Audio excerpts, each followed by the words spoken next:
Este repliegue de una madre que se conoce como tentorio. Ya esa es nuestra referencia para planificar nuestro estudio. ¿Bien? Entonces, ¿cierto? Si nosotros planificamos, recuerden que el perro que más nos sirve para planificar nuestro topograma tacle cerebro es efectivamente el plano lateral. ¿Sí? Ahí podemos planificar. ¿Por qué?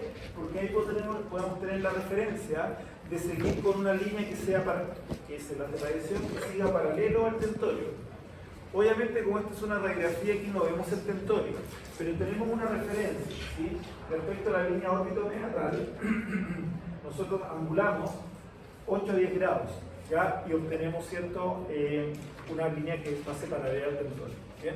También nosotros no vamos a estar probablemente midiendo el ángulo exacto, no vamos a tener un goniómetro, ¿cierto? Para eso, como se utilizaba anteriormente. Pero si se fijan ustedes, esta línea, que corresponde a esos 8 a 10 grados, pasa por el techo orbitario y a la vez por el vértice del peñasco. Esa es como la referencia que nosotros tenemos en el topograma. Eso nos está indicando que pasa paralelo al tentorio. Para eso tenemos dos opciones. O angulamos el gantry, según esta línea que estamos aquí, o flectamos el mentón del paciente, ¿sí? Con eso para que quede lo más paralelo a las de redes. ¿Ya? Eso en el caso que nosotros queramos tener directamente imágenes en un plano axial anatómico donde el haz de radiación sea paralelo, como les digo, al tentorio. ¿Ya? Es una opción. Ya, bueno, el tentorio, ¿cierto? Que ya les dije esto de dividir los supra y los infratentoriales.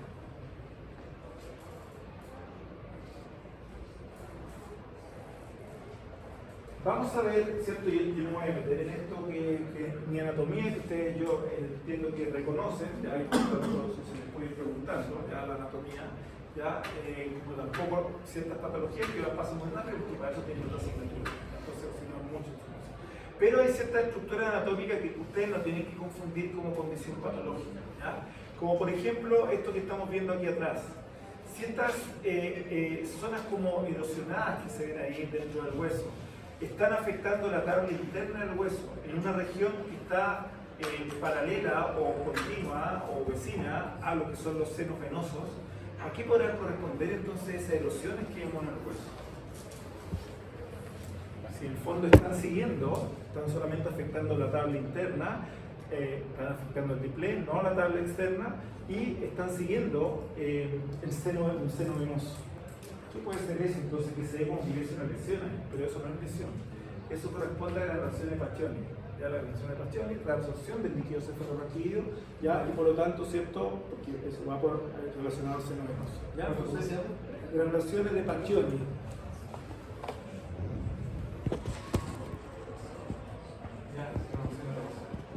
Eso es normal. Lo mismo acá, ¿cierto?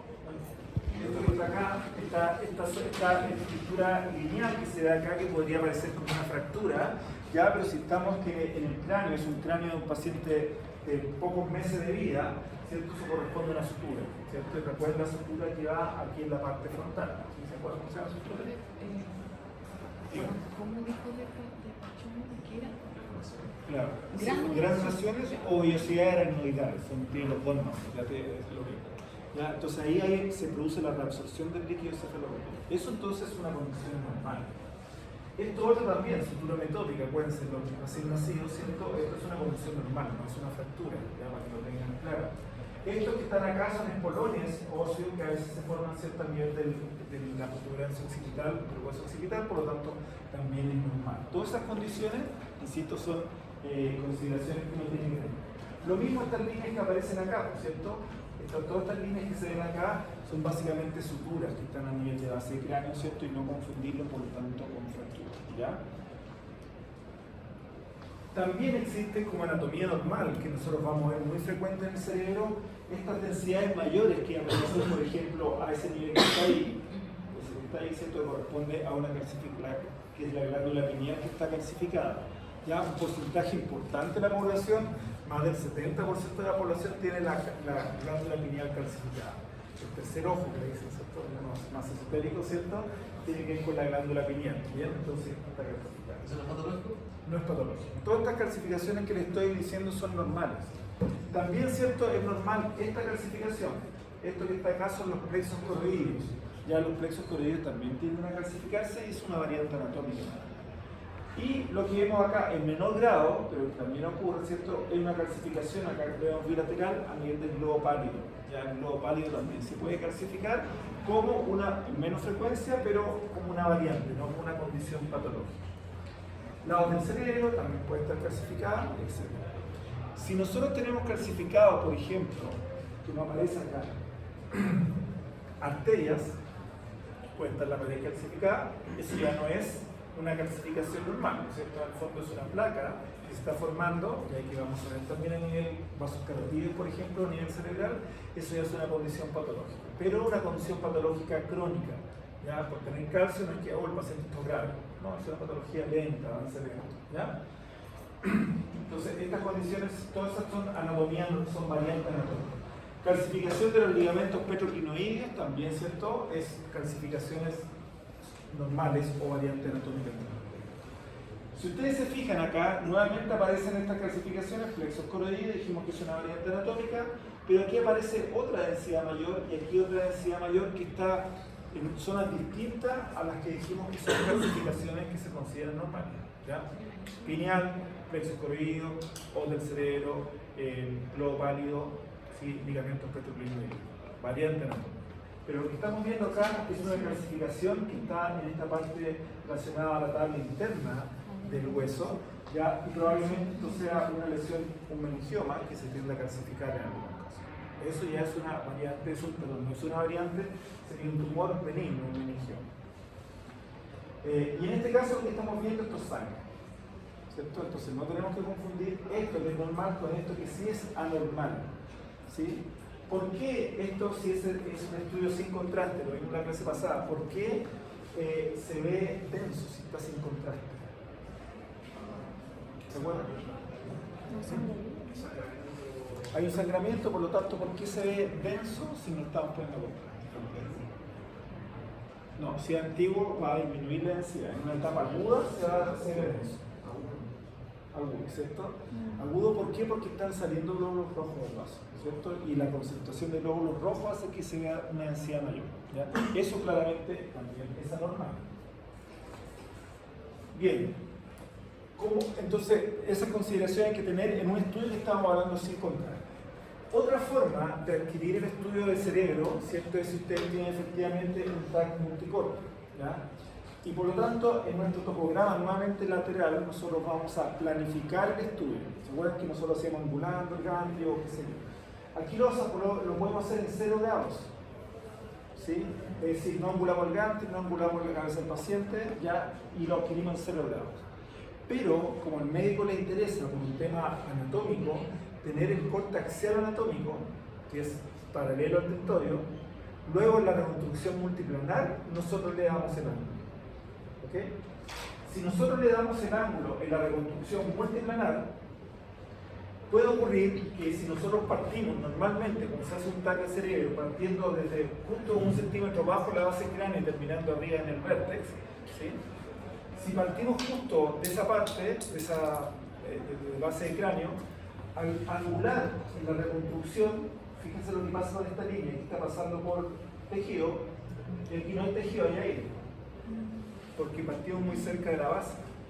Entonces, cada vez que nosotros adquirimos en 0 grados, fíjense que la planificación parte 1 o 2 centímetros más abajo del normal y termina 1 o 2 centímetros más arriba, en un rango mayor. Porque como después angulamos aquí en el MPR y ahí tenemos el axial anatómico. ¿Ya?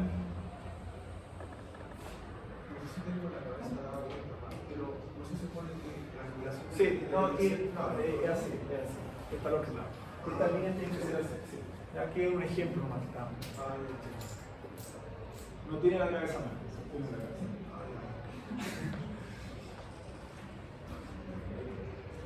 Bien, entonces en el esquema general, ¿cierto? Que aquí vamos a ver, ¿cierto? Varios parámetros que tienen que ver cómo hacer la adquisición, que ya lo hemos visto en nuestras clases. El estudio ustedes lo pueden hacer secuencial o helicoidal. Tienen las dos opciones, lo conversamos también en su momento. ¿Cuándo un TAC cerebro ustedes lo harían helicoidal? Porque en el fondo si lo hacen helicoidal están adquiriendo un volumen. O sea, yo quiero evaluar ese volumen volumétricamente, de la forma que sea.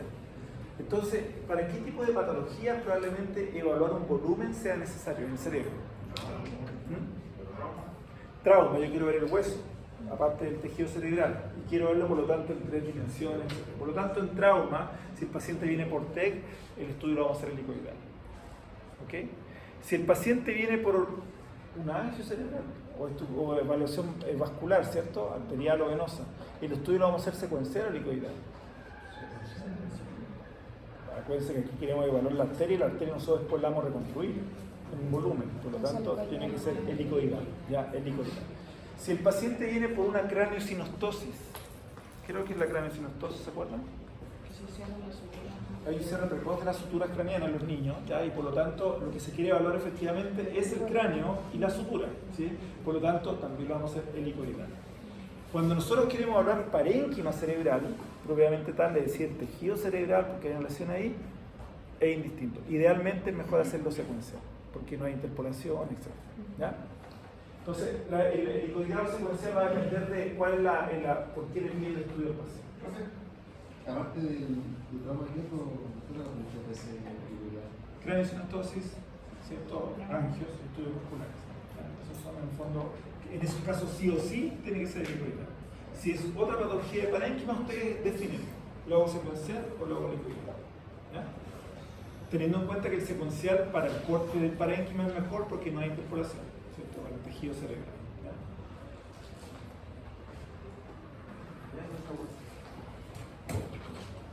Entonces, en el protocolo de cerebro, ¿sí? Nosotros vamos a usar cortes no tan finos, ¿ya? Porque si son más finos, recordemos que la imagen genera más ruido.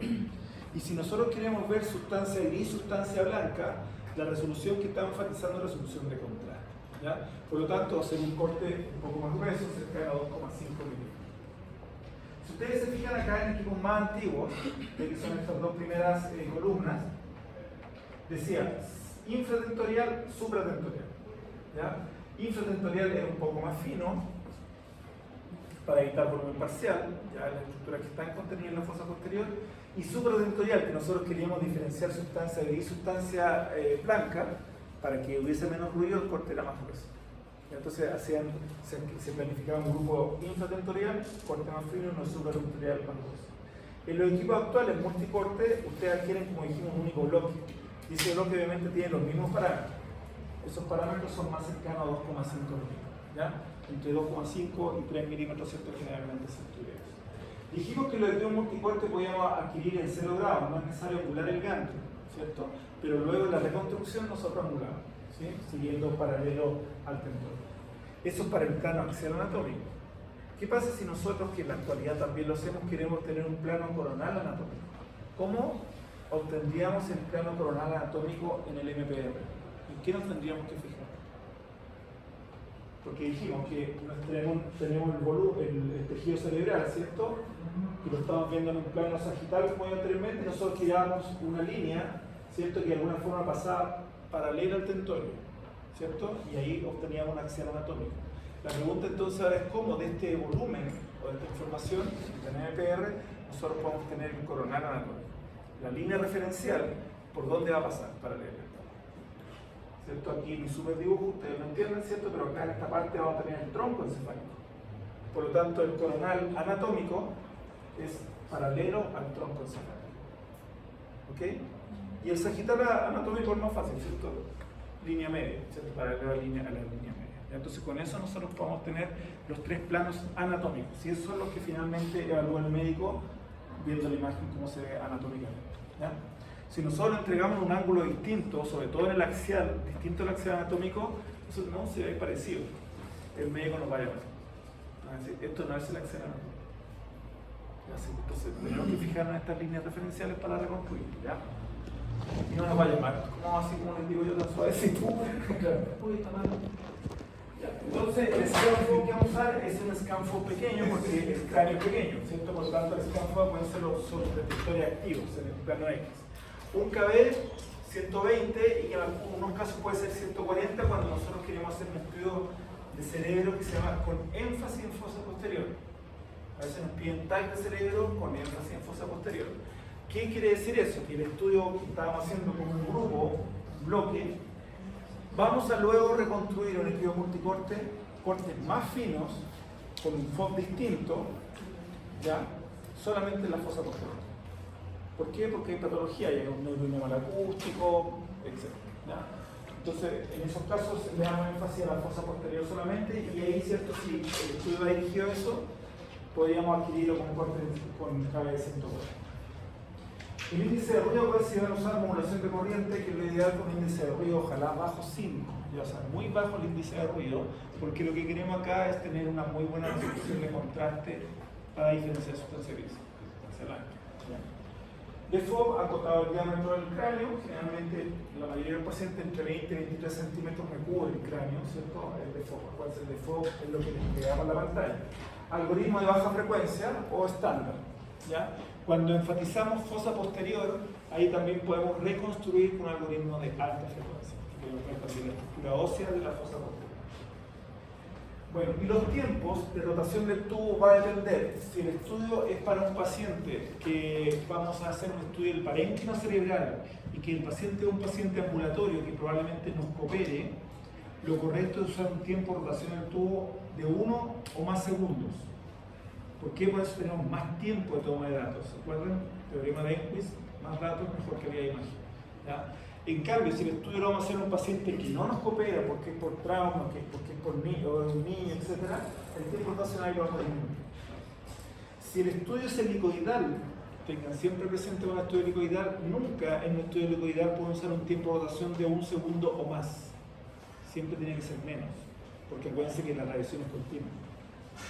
Mucho la radiación que recibe. Siempre en esos casos, si el estudio lo define en hacerlo helicoidal, tiempo de rotación menor a 1 segundo. En secuencial puede ser mayor de 1 segundo o más, ¿ya? Porque se corta el tiempo. Bien, los estudios que se piden para el destaque cerebro sin contraste, ¿cierto? Acá están algunos de las patologías más frecuentes. Por traumatismo, dijimos, ¿cierto? Estudios sin contraste. ¿Y qué queremos evaluar en el traumatismo con el destaque cerebro? Por cierto, traumatismo, ¿por qué nos piden un destaque cerebro? ¿Cierto? Más que para ver el cráneo, que si el paciente tiene una fractura de cráneo con una radiografía podría ser suficiente. Queremos ver qué está pasando dentro, si hay algún tipo de hematoma. Y ahí ustedes recuerdan los hematomas, ¿cierto? Que se generan por trauma. ¿Se acuerdan el sudural, el epidural? Perfecto. ¿Ya? Entonces, para ver hematomas. Para ver accidentes vasculares encefálicos, que lo vimos también, lo hablamos cuando hablamos de perfusión. Para hemorragia subaracnoidea, ¿sí? También esa sangre fresca que cae en el espacio aracnoideo se ve claramente sin contraste, se ve hiperdensa. Para ataque isquémico transitorio, puede ser en fondo afectación por un vasoespasmo, ya disminuye el flujo, eso después se recupera, ¿sí? Entonces, para ese ataque isquémico transitorio, deterioro orgánico crónico, Parkinson, hidrocefalia, histerectomía, hipotimia más hidrocefalia, todos esos estudios no necesitan contraste, ¿ya? El protocolo va a ser el mismo. Esto lo paso rápido porque ustedes lo conocen, pero recuerden en el fondo un poco la forma que tiene cada uno de estos hematomas subdurales, epidurales, octodurales y la hemorragia aracnoidea y la temporalidad. Este hematoma epidural, ¿qué tipo de hematoma será? ¿Agudo, subagudo o crónico? ¿Agudo por qué? Se ve como si tuviera ¿Se ve hiperdenso, homogéneo o heterogéneo? Heterogéneo. Yo veo algunas intensidades menores ya, heterogéneo. ¿Ya? Un hematoma epidural o extradural, que es lo mismo, está dado básicamente por una ruptura de qué? Porque si hay un sangramiento, algo se rompió, pero ¿qué se rompió? ¿Una arteria o una vena? En el epidural. El epidural se está asociado a la ruptura de una arteria. ¿Verdad? Por lo tanto, ¿cierto? Recuerden que la arteria tiene más flujo, por lo tanto, más rápido se va a llenar este espacio para formar este hematoma. El espacio epidural tiene, o extradural, que es lo mismo, ¿cierto? Tiene suturas anatómicas. Por lo tanto, ¿cierto? Este hematoma no puede crecer hacia afuera porque está el hueso, no puede crecer hacia anterior o posterior porque están las suturas, solamente puede expandirse hacia medial. ¿Ya? Por lo tanto, y como es dado por una ruptura de una arteria, rápidamente se llena de contraste, ¿cierto? Y genera una desviación de la línea media importante. Esa es una característica del hematoma epidural. ¿Por qué era entonces agudo? Porque se ve heterogéneo, se fijan, ahí se ve densidad mayor y estos puntos de menor densidad. ¿Ya? como está cayendo sangre en los primeros momentos que ocurrió el sangramiento, esta sangre arterial genera turbulencia y por eso se ve heterogéneo. ¿Ya? Un epidural subagudo, que es pasado las primeras horas de ocurrido el evento, se va a seguir viendo hiperdenso, pero homogéneo. ¿Se entiende la diferencia? Entonces, como se ve heterogéneo, va a ser agudo.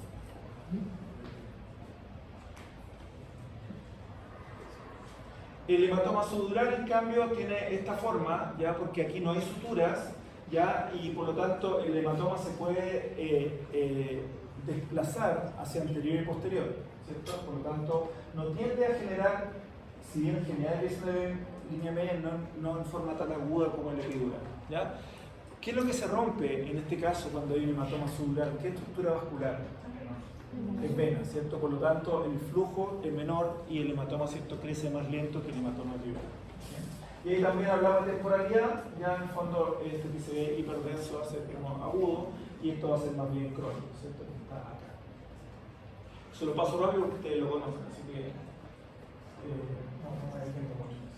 Y el higroma subdural, fíjense, el higroma subdural, por eso siempre es importante tener la clínica del paciente. Miren cómo se ve el higroma subdural.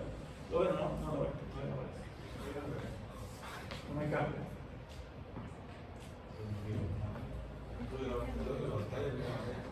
Ah, ¿verdad? Ahí está.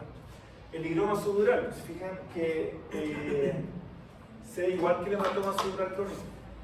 Tiene la misma forma, se ve la misma densidad. Pero el higroma se está dado por un exceso de drenaje líquido-cefalorraquídeo, que puede estar dado porque el paciente en algún momento tuvo hidrocefalia, por ejemplo. Por lo tanto, se genera esta filtración hacia el espacio subdural. Entonces, si yo tengo esta imagen y yo les pregunto, sin antecedente del paciente, usted se lo pone a un radiólogo, sin antecedente del paciente, no saber si eso es un subdural crónico o migratorio, se ve igual. Tenemos que tener la clínica o antecedente. Siempre el médico, el radiólogo, nos va a pedir que nosotros aportemos antecedentes, porque él ve la imagen, no ve al paciente. Y nos va a preguntar, si el paciente tuvo trauma, el paciente tiene una atrofia cerebral por la edad que tiene el paciente, o el paciente tuvo en algún momento de su vida hidrocefalia. Y entonces eso nos puede ayudar a determinar si es un subdural crónico o es un higroma. Entonces la clínica es importante, porque se ven iguales, ambos se ven iguales. ¿Por trauma igual se da? ¿Ah? ¿Por trauma igual se puede dar? Por trauma sea el otro, el hematoma subdural crónico. El higroma solamente por exceso de drenaje del líquido cefalorraquídeo. Bueno, el tema de la densidad mayor, ¿cierto? Insisto, todo esto lo estoy pasando rápido porque esto es patología y ustedes lo conocen. ¿Ya? El aumento de la densidad está dado por salen glóbulos rojos, por lo tanto la acumulación de glóbulos rojos hace que se vea más denso, sin necesidad de poner contraste, se da una hemorragia, una tomografía. Luego, nosotros vamos viendo que esa disminución, va habiendo una disminución de densidad porque está habiendo una retracción del coágulo, es decir, los glóbulos rojos empiezan a alisarse, ¿ya? Y por lo tanto va a disminuir su densidad. ¿Ya? Y por lo tanto ahí vemos nuevamente sangre, ¿cierto? Fresca, que está a nivel talámico derecho.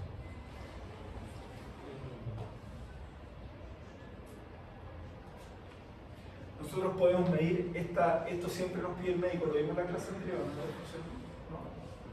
La línea media, la medición de la línea media.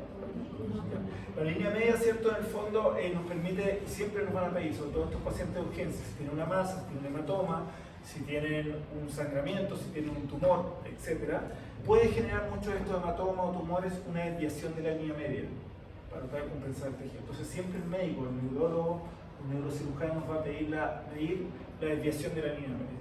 La línea media se mide desde el tercer ventrículo hasta la tabla interna y del tercer ventrículo a la tabla interna del otro lado. Nos va a dar dos distancias. La distancia mayor la dividimos por la menor, aquí en este caso no hay casi nada que es una línea media, y lo dividimos por 2. Eso nos va a dar un índice, que es el índice de Rupert. Y el índice de Rupert nos dice el compromiso con ciencia que tiene el paciente. ¿Ya? Por eso es importante para el cirujano. Si nosotros tenemos un valor de desviación de la línea media ya sobre 8 milímetros, el paciente está en sopor o está en coma. ¿Por qué es importante para el neurocirujano? Porque de alguna forma, la única forma de recuperar la presión que está alterada en ese paciente intracraniana es una cirugía descompresiva. Entonces, eso es lo importante, ¿ya? Entonces, eso siempre, la desviación de la línea media siempre hay que hacerlo cuando nos piden, ¿cierto?, a nuestros pacientes que tienen una ocupación del espacio dentro del cráneo. Hemorragia subaracnoidea, ¿cierto?, ruptura de un vaso por un aneurisma, por trauma también, ¿cierto?, que vasos que se encuentran en el espacio aracnoideo. Y por lo tanto, fíjense acá, esta típica pregunta de examen de título que siempre se cae, ¿ya? Ustedes no pueden caerse en este caso, porque este no es una imagen con contraste. Este es un estudio sin contraste. Lo que estamos viendo ahí entonces no son los vasos sanguíneos, es el espacio subaracnoideo lleno de sangre. Esto es una hemorragia subaracnoidea, ¿ya? Entonces es muy distinto decir el estudio está en contraste a que el paciente tenga una hemorragia subaracnoidea. Y esto se ve claramente sin contraste. ¿Cómo nosotros podríamos definir, bueno, y por qué no es con contraste? ¿Ya? Porque para ver el contraste, ¿cierto?, los vasos arteriales que podrían estar en esta zona, o que están en esta zona, son más finitos. Si ustedes se fijan acá, es una zona, una banda mucho más gruesa, en toda esta zona, que está densa. Eso es por lo tanto sangre que está cayendo en el espacio subaracnoideo, hemorragia subaracnoidea. Sí, eso se evalúa entonces sin contraste. ¿Ya? Y en este caso tenemos hemorragia, sale ahí como signo de interrelación. Esto es una hemorragia subaracnoidea, ¿no? ¿Dónde ven sangre ustedes? A nivel ventricular, ¿cierto? Se ve lleno de sangre. Pero si se fijan bien, aquí tiene el paciente en el plano coronal unos bigotitos. ¿Lo ven, no? Los bigotitos. Y acá también se ven estas líneas. O sea, también hay hemorragia subaracnoidea. ¿Por qué el paciente podría tener hemorragia subaracnoidea y un hematoma o hemorragia intraventricular? Ya, por trauma, pero ¿por qué en ambos espacios son espacios distintos? Uno es el espacio subaracnoideo y el otro espacio ventricular. Porque se tienen que estar en los dos. Recuerden que anatómicamente, por detrás del cuarto ventrículo hay tres agujeros, Lúchka y Magende, que comunican el espacio aracnoideo con el espacio ventricular. ¿Ya? Por lo tanto, para redistribuir el líquido cefalorraquídeo. El líquido cefalorraquídeo no solamente está en los ventrículos, también está en el espacio subaracnoideo. ¿Cómo? Si se produce en los ventrículos, porque a través del Lúchka y Magende pasa al otro espacio. Entonces, si hay sangre vacía como vemos acá, efectivamente puede pasar de un espacio a otro por esas comunicaciones anatómicas. ¿Ya? Bueno, el ACV lo conversamos la semana pasada, así que no me voy a detener en esto. Bien lo vimos cuando hablaba de perfusión. Y vimos que existían signos, ¿se acuerdan? Signos precoces de que el paciente tenía una ACV isquémica. Porque la hemorragia, cuando hace hemorrágico ya lo vimos. Subaracnoideo sería cortito, sin contraste. Pero cuando es isquémico, hay algunos signos, ¿cierto?, asociados que hay edema citotóxico. ¿Se acuerdan que se produce edema citotóxico? Agua dentro de la célula. Cuando hace isquémico por esta depresión de la membrana celular, porque está llegando, se lo explica esa noche, ¿sí?, de menos oxígeno, etcétera, etcétera. Por lo tanto, si hay agua dentro de la célula, va a disminuir la densidad celular. Y lo que normalmente vemos es donde hay células, corteza cerebral y núcleos basales, hay acumulación de estos núcleos celulares, esa la densidad es distinta que la sustancia blanca, que es tejido nervioso, es fibra nerviosa. ¿Ya? Pero si aquí está disminuyendo la densidad de las células, porque tienen agua ahora, ¿sí?, van a ser muy similar a la densidad de los surcos. Y vamos a tener como signo un emborronamiento de surcos, ¿ya? Un emborronamiento de cisuras, que es un signo precoz de un accidente cerebrovascular de tipo isquémico. Bueno, el edema citotóxico se lo hablé la semana pasada, así que no me voy a detener en esto, soy bastante experto en el edema citotóxico. Pero, ¿en qué momento se acuerdan de este edema, de esta situación que está ocurriendo producto de la isquemia? ¿En qué momento el proceso se hacía irreversible? ¿Se acuerdan? Y por lo tanto ya no teníamos penumbra, sino que ya el tejido se murió. Ese es el tiempo, ¿cierto? La temporalidad, pero en cuanto a toda la parte fisiológica que está ocurriendo, fisiopatología, ¿en qué momento? Ahí cuando se revienta, pero ¿producto de qué se revienta? Ya cuando se reventó ya. ¿Pero qué es lo que...? Bien, el calcio. El calcio, ¿cierto? El aumento del calcio intracelular, esa es la clave. ¿Sí? Es el momento cuando ya el proceso se hace irreversible. Bueno, algunos signos indirectos y directos de ACV isquémico, ya que también los conversamos. vimos distintos infartos que estos se ven sin contraste, ¿ya? Fíjense esta imagen de acá, ¿se acuerdan? Esto es indicativo de que cuando vemos esa densidad menor marcada,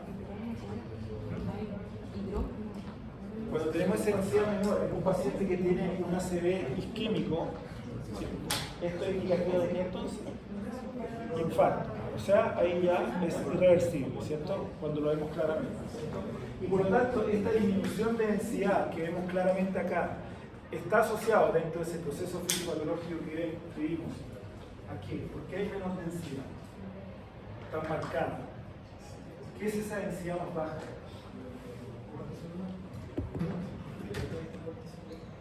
Muerte celular, pero ¿por qué se ve menos denso? Se murió la célula y no quedó nada, o sea, ¿habría aire? ¿Qué es lo que pasa? ¿Qué pasa cuando se murió la célula? Que dijimos que por la región se reventó la célula. El líquido que estaba dentro del edema citotóxico se liberó y se transformó en edema intersticial. Por lo tanto, esta densidad menor en el infarto está asociada al edema intersticial.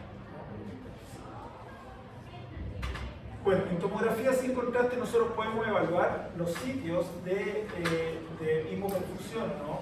A través de una escala que es la escala de Aspect, ¿ya? Ya la escala de Aspect mide 10 regiones vasculares del tejido cerebral.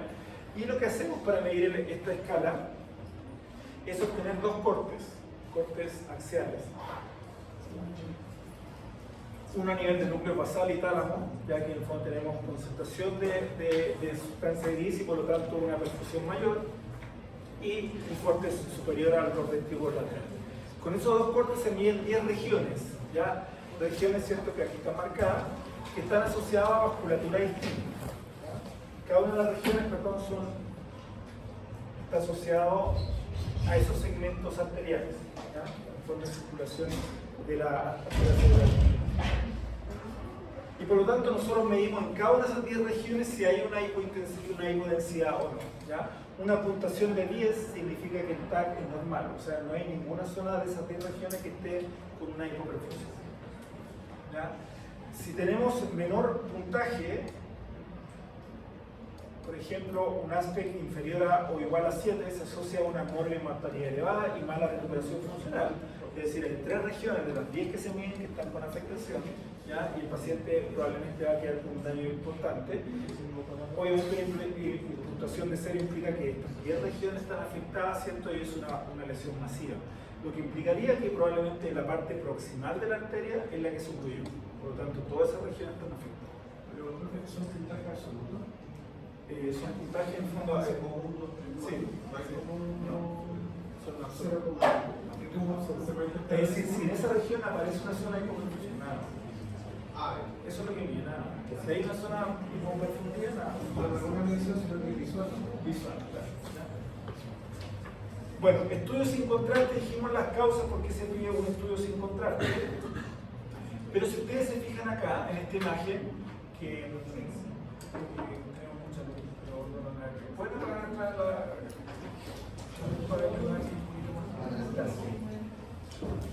para que me digan qué es lo que ven ahí?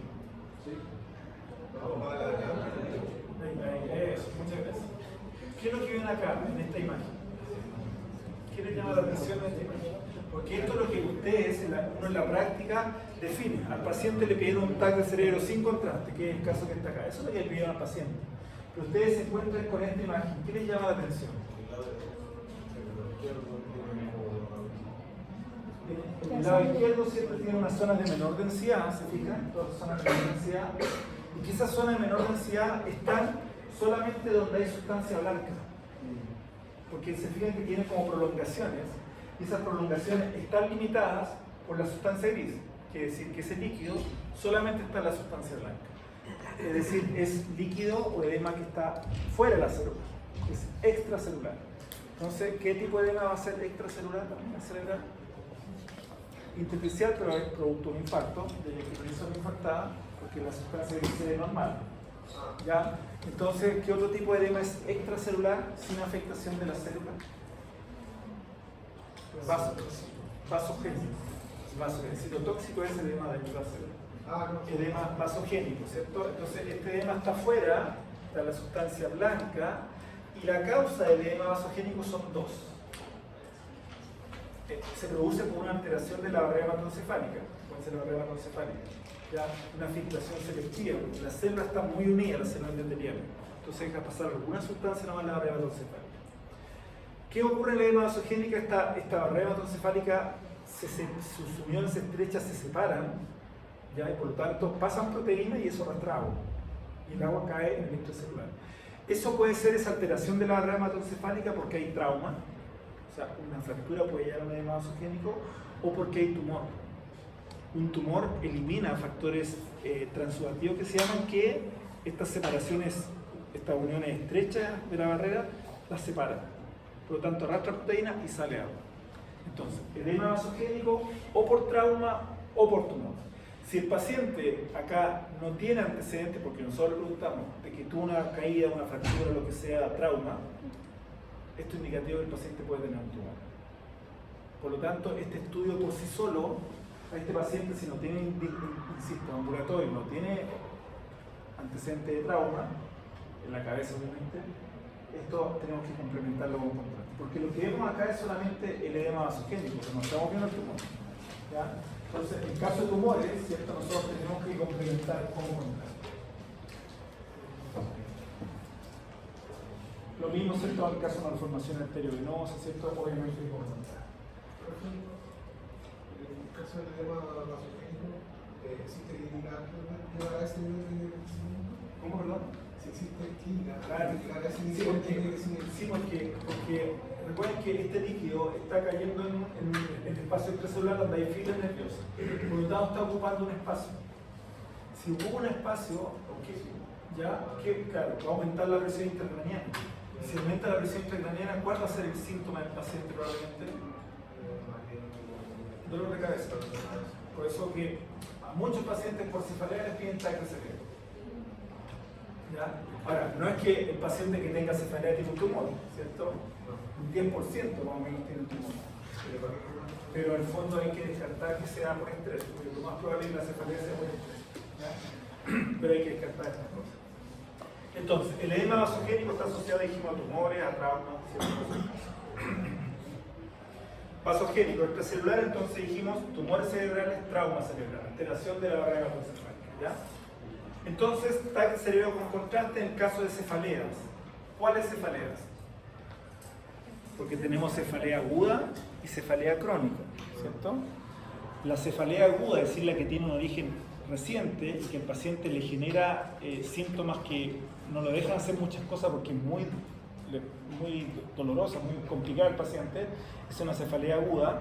Y la cefalea aguda se explica fundamentalmente o está asociada, ¿cierto?, en cuanto a patología, que un vaso se rompió, ¿ya? Y por eso está generando ese dolor. Por lo tanto, una cefalea aguda podría visualizarse en imagen como una hemorragia subaracnoidea.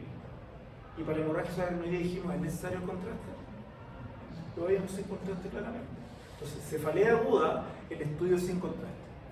Pero cefalea crónica, que es en el tiempo, yo siempre tengo cefalea, qué sé yo, lo que hay que evaluar es si efectivamente hay una masa.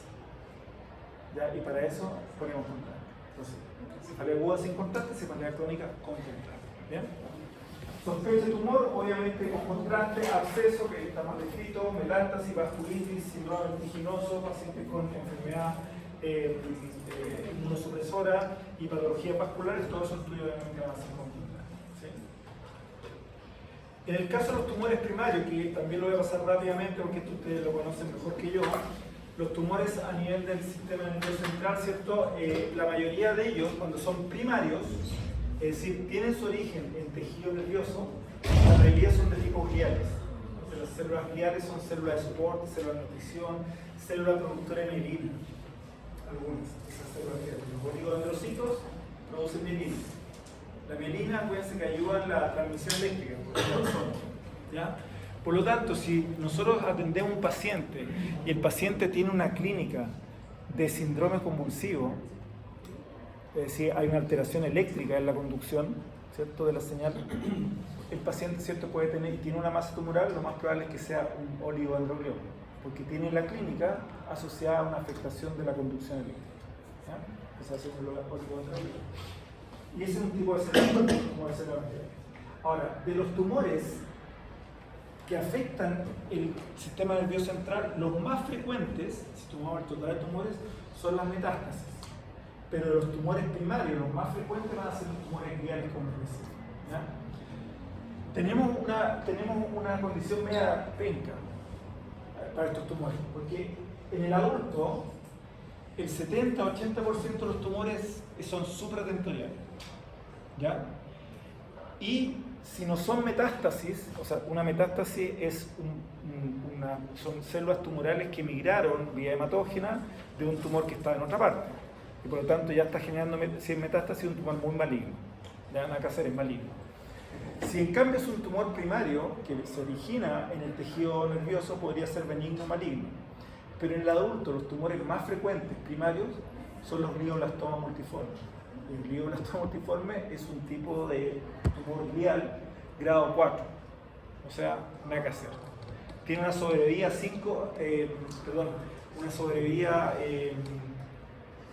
a 1 o 2 años de un 2%, un paciente con glioblastoma multiforme. El más frecuente de tumores en el sistema nervioso central adulto, muy maligno. En los niños, los tumores más frecuentes son infratentoriales. Y el más frecuente de esos es el medulloblastoma, que también es muy maligno. ¿Ya? O sea, hay una medulloblastoma, que es muy maligno porque la ubicación en relación al cuarto ventrículo genera metástasis directa por proximidad a los ventrículos y de ahí se disemina. Entonces, mala suerte, este tipo de tumores, ¿cierto? Como les digo, la mayoría son malignos, tanto en el adulto como en el niño. Entonces los niños dijimos que son más frecuentes infratentoriales y el más frecuente por lejos es el medulloblastoma, ¿ya? Que también es un grado 4. Múltiples lesiones, metástasis. Fíjense lo que está ocurriendo acá. Esto es resonancia, pero aquí también tenemos metástasis en tomografía. ¿Y qué es lo que es esto que está acá?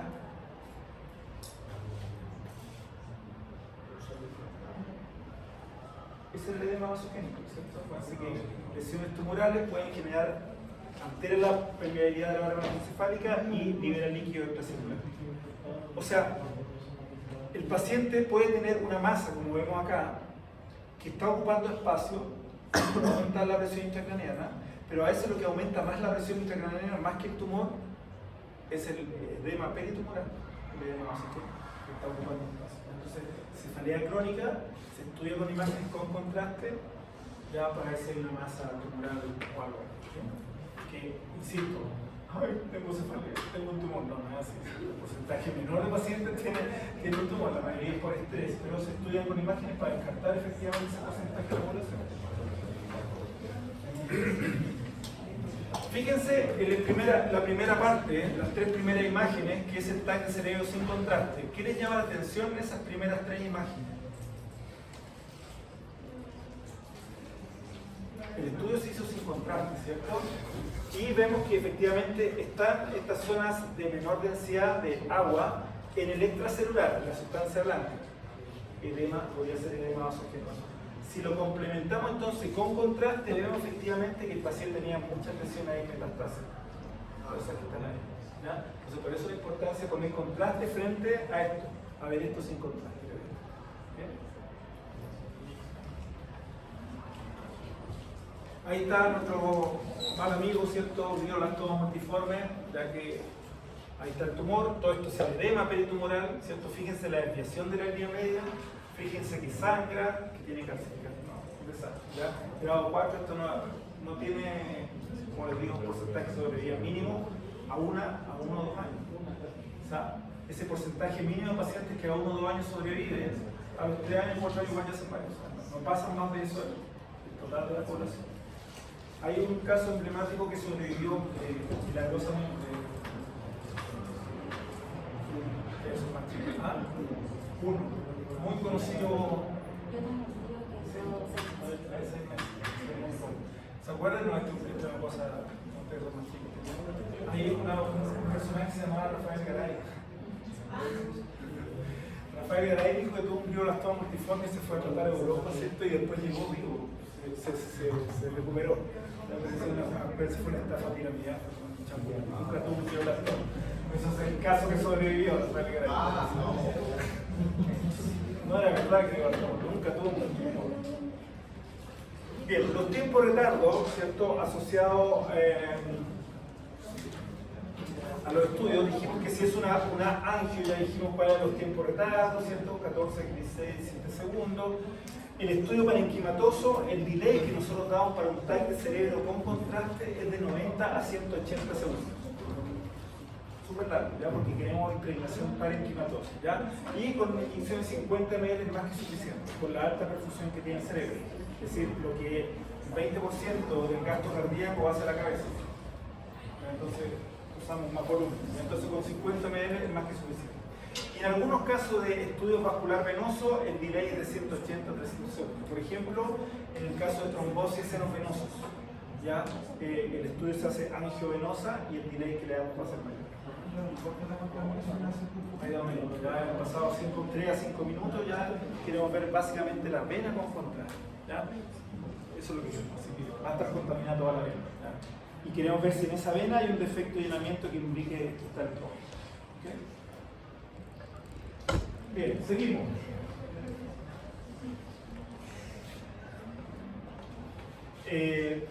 TAC de silla turca, ¿qué era? TAC de silla turca.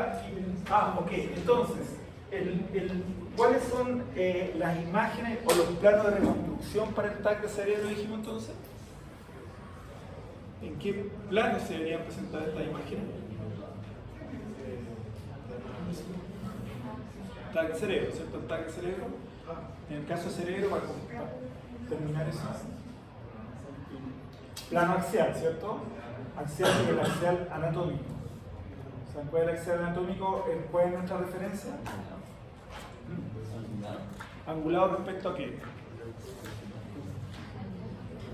Nuestra referencia es el tentón. Recuerdan en el fondo que sea paralelo al tentón. Al plano superior, ¿cierto?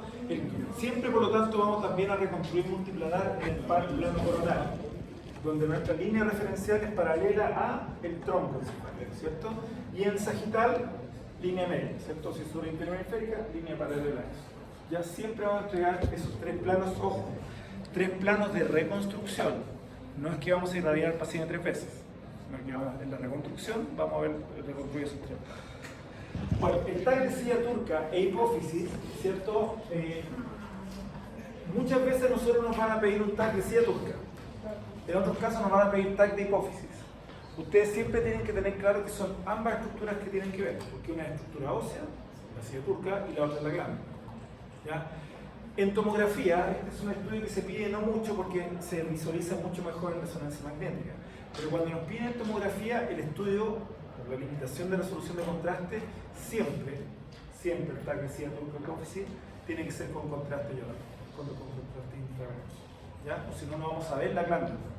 ¿Ya? Entonces, esa es una consideración. Entonces, si dice TAC de silla turca o TAC de hipófisis, no dice las dos cosas, ustedes tengan claro que siempre tienen que ver ambas estructuras. ¿Ya? Si una es estructura ósea, la silla turca, quiere decir que el estudio de alguna forma tiene que mejorar resolución espacial. Pero en la evaluación de la glándula, lo que tienen que mejorar es la resolución de contraste. ¿Cierto? Entonces, ustedes tienen que protocolizar su estudio respecto a eso. La ubicación de la zona que vamos a estudiar es bastante pequeñita dentro de toda la región craneana, ¿cierto? Si lo llevamos a volumen o a área, perdón, es un área de 3 a 4 centímetros, y el área específica donde está la hipófisis es 0,6 a 1,5 milímetros, chiquitito. ¿Qué quiere decir eso? Que el espesor de corte que nosotros tenemos que utilizar es bastante fino. Ahora, si nosotros queremos ver la glándula, tejido blando, por lo tanto resolución de contraste, ¿qué pasa si nosotros trabajamos con un corte muy fino? Aumenta el ruido, disminuye la resolución de contraste. Por lo tanto, tenemos que compensar con otros parámetros para que la imagen tenga menos ruido. ¿Ya? Pero el corte va a ser fino, básicamente por la región de estudio. No se realiza tanto este estudio porque la mayoría de las lesiones de este nivel son de tipo funcional, es decir, están asociados a la mayor secreción de ciertas sustancias que se generan sobre todo en la hipófisis, ¿ya? Prolactina, etc. Por lo tanto, la mayoría de las veces el diagnóstico se hace con estudios séricos, con estudios laboratorios, donde vemos, por ejemplo, que la prolactina está elevada. Y muchas veces nosotros nos piden el taquicardia turca y dice diagnóstico hiperprolactinémico. La pregunta es, si ya se sabe que el paciente está secretando mayor cantidad de prolactina por estudio sérico, ¿para que nos quede un estudio más? ¿Ya? O sea, lo que queremos evaluar ahí es primero el tamaño de la glándula y si esa glándula, ¿cierto?, contiene o no contiene grasa. Si contiene grasa, ¿qué tipo de lesión podría ser? Cualquier lesión que contenga en la masa completa menos de un 70% de grasa. ¿Eso qué tipo de lesión? ¿Cómo se llama esa lesión? ¿Cómo? Ya. El lipoma es cuando contiene más de un 90% de grasa, o sea, pura grasa. Aquí menos del 70%. ¿Cómo se llama? Cualquier lesión que está en el cuerpo, muy frecuente, en distintas partes del cuerpo. Tiene una lesión, una masa que tiene menos del 70% de grasa. Eso se llama adenoma. Un adenoma. Adenomas suprarrenales, adenomas superficiales, adenomas en distintas partes del cuerpo. Son lesiones benignas, ¿ya? Pero puede ser la causa de esta mayor secreción de prolactina.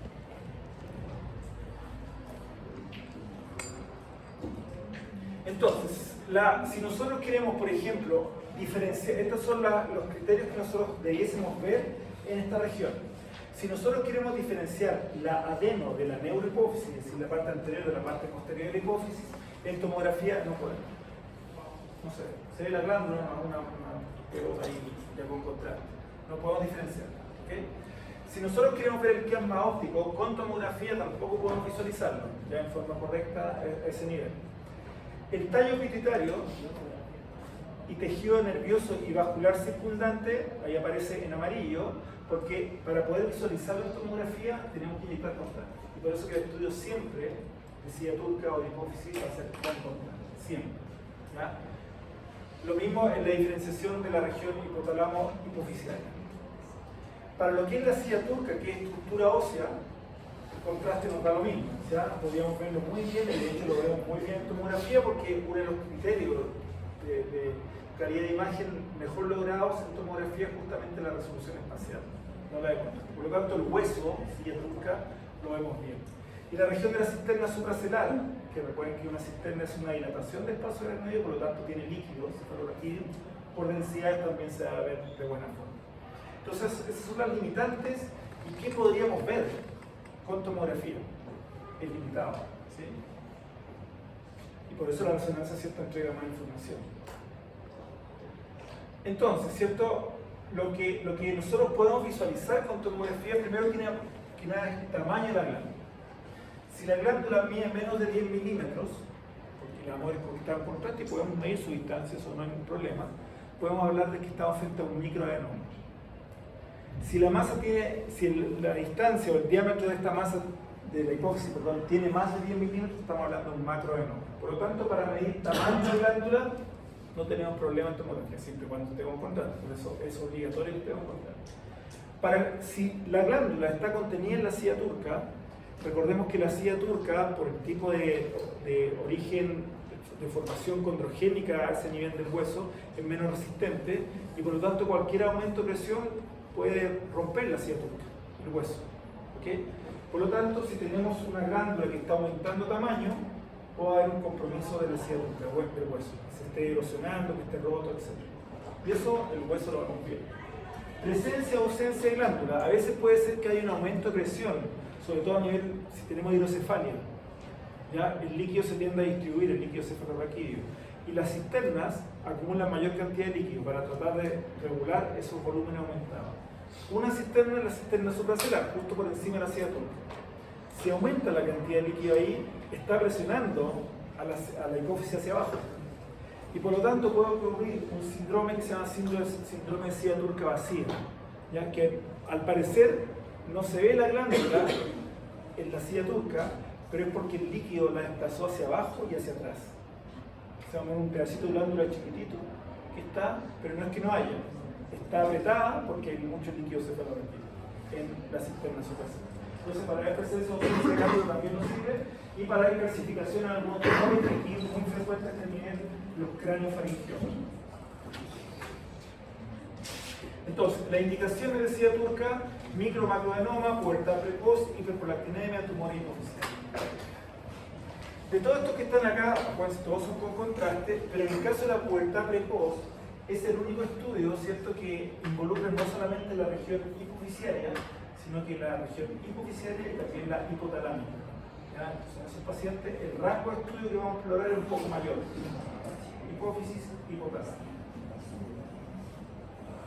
Bueno, microadenoma dijimos, ¿cierto?, lesiones benignas menores de 10 milímetros, macroadenoma mayores de 10 milímetros, y fíjense en la imagen, ahí está la imagen de la glándula aumentada de tamaño, y si se fijan, está obviamente con contraste, pero tiene unas zonas de menor densidad en su interior. Esos puntitos de menor densidad es grasa. Entonces, como es grasa, ¿cierto?, decimos esto es una adenoma. Y como mayor a 10 milímetros, macroadenoma. Un macroadenoma, fíjense acá la cantidad de grasa que tiene es mayor, ¿ya?, puede efectivamente erosionar el piso de la silla turca, ¿ya? Y por lo tanto nosotros tenemos que ver si hay erosión de la silla turca o no. Por lo tanto, como vemos acá, que está rompiendo la glándula hacia el seno esfenoidal, porque se rompió el piso de la silla turca, ¿ya? Para evaluar bien eso, obviamente, esta es una visión con ventana de tejido blando, tenemos que evaluarlo también con ventana de tejido óseo. ¿Ya? Esto también es tejido blando, aquí no estamos viendo la destrucción del hueso, para verlo tenemos que verlo con ventana ósea y con un filtro de alta frecuencia. Craniofaringioma, lesiones, ¿cierto?, que incluye la región tanto hipofisiaria como hipotalámica, que son tumores benignos de la región que se desarrollan durante el desarrollo embrionario por estos restos de la bolsa Rathke y que generan, entre otras características, ¿cierto?, tumores que tienden a ser muy calcificados ya en toda esta región, ¿ya?, en los niños, ¿ya?, región hipofisiaria y hipotalámica, de gran tamaño, calcificados en gran porcentaje y con un componente quístico, eso claramente es un craniofaringioma. Síndrome silla turca vacía, se puede decir que en el fondo hay desplazamiento hacia abajo, por lo tanto, esta zona donde debería estar la glándula, nosotros vemos una densidad menor, porque lo que estamos viendo es que el líquido cefalorraquídeo de la cisterna supracelular bajó. Y por lo tanto, la glándula está desplazada, comprimida hacia abajo y hacia posterior. Por lo tanto, esta no es la mejor vista, tendríamos que tener una vista lateral o sagital para evaluar, ¿cierto?, si está desplazada. Entonces, si ustedes se fijan en la imagen que les mostré, aquí está, aparece acá, ¿cierto?, plano axial, plano coronal, plano sagital. El TAC de silla turca, por lo tanto, siempre ustedes van a entregar para informe 6 sets de imágenes, ¿ya? 3 axial, coronal y sagital, ventana de tejido blando, es decir, ventana de glándula, y axial, coronal y sagital en ventana de hueso, ¿cierto?, para ver la silla turca. Así que queremos ver ambas estructuras, la glándula y la silla turca, ¿ya? Entonces, son 6 sets de imágenes. Bueno, para ver bien la glándula dijimos que tenemos que inyectar contraste. Si nosotros comparamos el volumen de contraste que inyectamos para un TAC de cerebro versus el volumen de contraste que debiésemos inyectar en un TAC de silla turca, ¿en cuál de ambos vamos a inyectar más volumen de contraste? ¿En el cerebro o en la silla turca? En el cerebro vamos a inyectar más contraste. El cerebro, ¿cierto?, tiene, dijimos, un gasto cardíaco 20%, o sea, gran cantidad de la sangre que se expulsa hacia el corazón, 20% va hacia el cerebro, porque tiene alta actividad, la sangre neuronal. Cualquier estructura glandular, la glándula, tiene una actividad mucho más baja, tiene mucho menos perfusión. Por lo tanto, en la irrigación, ¿cierto?, capta menos contraste, y nosotros necesitamos que capte alto contraste. Entonces, suena como contradictorio, pero tiene que ver con la perfusión, que es más baja, la actividad es menor de la glándula, por lo tanto, en un TAC de silla turca, el volumen de contraste que vamos a utilizar es muy superior al TAC de cerebro. El TAC de cerebro es una zona mayor, pero como tiene alta perfusión, para esas células más activas necesitamos menos volumen. Para esta zona más chiquitita, pero que tiene menos perfusión, menos actividad de la glándula, más volumen. Por lo tanto, el volumen va entre 70 y 100 ml de contraste, ¿ya? El delay va a estar cercano también al cerebro, ¿cierto? Dijimos cercano a los 90-180 segundos. Entonces el contraste es importante, ¿cierto? Fíjense, mucho más volumen de contraste porque tiene menos perfusión. Los retardos, ¿cierto?, también son más elevados.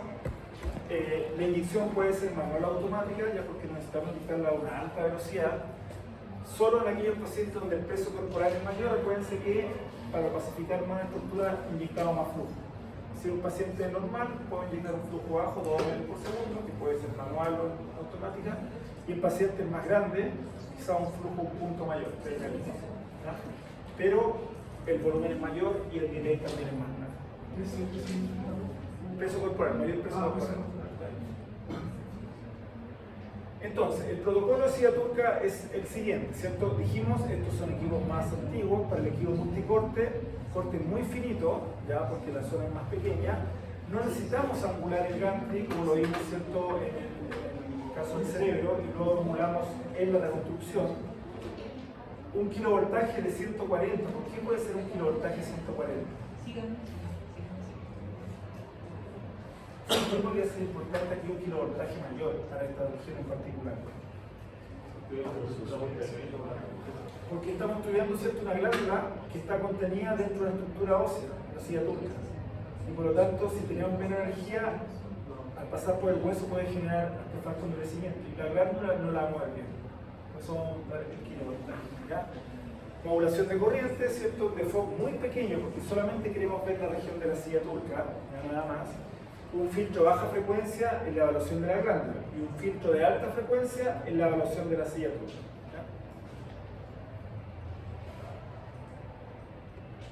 Entonces, el rango de estudio, ¿cierto?, si lo hacemos en 0 grados, va a ser desde el piso del seno esfenoidal hasta 1 o 2 centímetros por encima de las crinoides. Ese es el rango que nosotros vamos a planificar, que vamos a ver. ¿Ya? En caso que el paciente venga por pubertad precoz, vamos a partir nuevamente del piso del seno esfenoidal, pero vamos a llegar 4 o 5 centímetros por encima de la crinoide, porque no solamente la hipófisis, sino que también el hipotálamo. ¿Bien?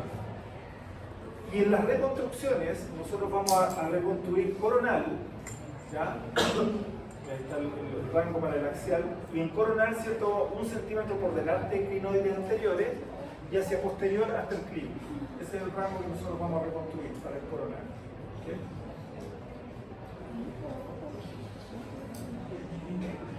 Bueno, el multicorte lo podemos hacer en 0 grados. Fíjense la imagen. ¿Qué no les gusta de esta imagen? Todo. Si ustedes se fijan, aparece esta línea oscura acá. Artefacto de endurecimiento. ¿Por qué? Porque aquí están las crinoides. Por lo tanto, para evitar eso, que dijimos, aumentamos el kilovoltaje, 140 Kg, ¿cierto?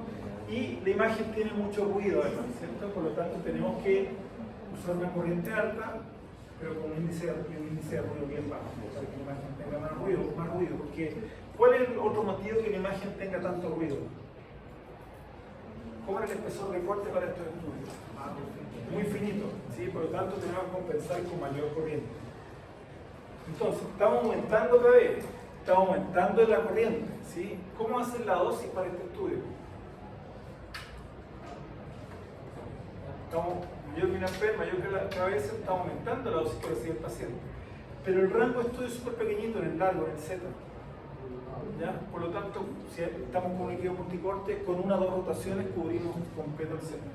Entonces, son parámetros altos, pero no generan mayor dosis porque el tiempo total de exploración es muy lento.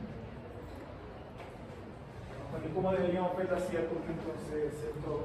Sin artefactos, sin ruido, etc. Entonces, la hipófisis tenemos que mejorar la resolución de bajo contraste para ver la glándula de la hipófisis, y para la silla turca tenemos que mejorar la resolución de alto contraste. Entonces, ¿cuántas series de imágenes nosotros enviamos? 6, ¿cierto? 6. Bueno, ahí está un poco la conclusión. Vamos a llegar hasta ahí nomás. ¿Ya? Por la otra.